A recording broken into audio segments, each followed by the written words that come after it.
I am so glad you are here. It is Herby Thursday in my world. So we are going to talk about the beautiful, the one, the only rosemary. How could I not talk about rosemary in September when we're thinking about people heading back to school for some of us?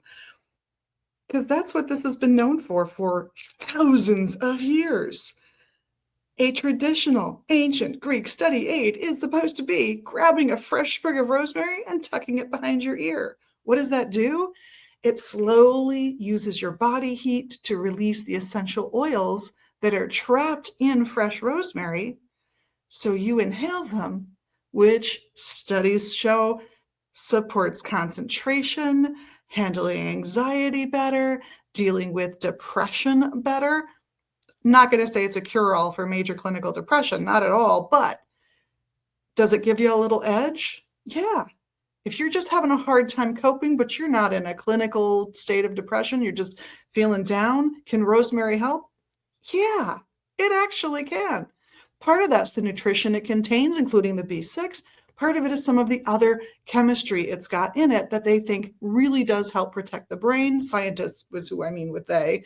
And there are studies out there you can find, I promise, that it helps with protecting the brain from the aging process. How? That's not quite as well defined yet, but we'll get there. It just shows that ancient Greek medicine had a point there when it came to using rosemary, and the popular culture around rosemary, even in ancient times, had a good idea, which is so often the case.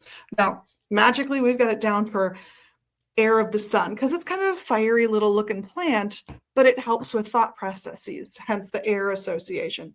You can say fire of the sun if you want, but it's also associated with Mary, as in Mary, the mother of Jesus, because it is thought that her cloak, her blue cloak, drifted over a rosemary bush at some point historically, and the blue color transferred to the what were once the white rosemary flowers, according to legend. I just think it's a fun legend that the plant, in sympathy for Mother Mary, elected to take on that color of blue in her honor. This is an easy herb to work with, and I love easy herbs to work with. There are herbs that are strong, need careful portioning, and this is a cooking herb. Eat it till you don't like it. And word to the wise, if your thyroid is off in any direction, even subclinically, you might like this more than anyone else you happen to cook for. And if that's the case, cut back. Season your own plate with some extra, though, because you're benefiting from it until, you don't like the taste. But it is an interesting little herb, and I have seen it work wonders with clients who have thyroids that are off in either direction. And I can't say that about any other herb that is thought to work with a thyroid. They all either push it or pull it in a particular direction of function. This one doesn't seem to do that. This one seems more about homeostasis of your thyroid. Going to use it magically? You're going to use it for memory. You're going to use it for those associations I talked about just a few weeks ago, where we were talking about how it's been used in wedding bouquets and in funeral bouquets for remembering the social bonds that keep us together as families, as communities. So another reason I am bringing up rosemary again so very quickly is we have had a huge tragedy here where I live in Minneapolis, in Minnesota, in the United States of America, in that there was yet another school shooting. And I particularly admired the comment made by the Minneapolis Mayor Fry when he commented that thoughts and prayers are not welcome. These children were praying at the time of the shooting.